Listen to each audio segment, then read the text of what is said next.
Hi guys, in this tutorial I'm gonna show you how to find the location of a screensaver files in Windows 10. Okay, so first of all guys, you have to go to the drive where you have your Windows 10 installed. Okay, so I have my Windows 10 installed in my C drive, so I need to go there. Okay, so let me minimize this file. Okay guys, so let me open this PC, let me open this C drive. Okay, and after that guys, you have to open this Windows folder.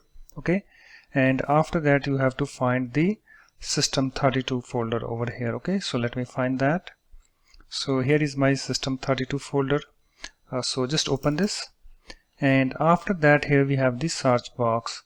So just click on this and type this star.scr. okay, and you can see I can see all of my screensaver files over here. Okay, and here is the location.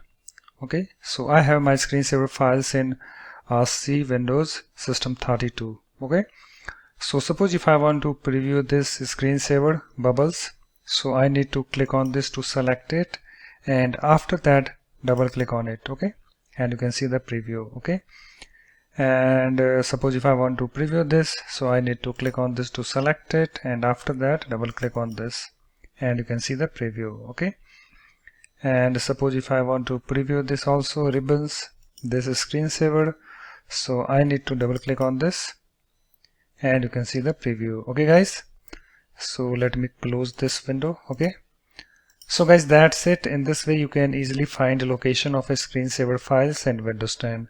So thanks for watching. If you like my videos, please support this channel by subscribing to it. Thanks, bye bye.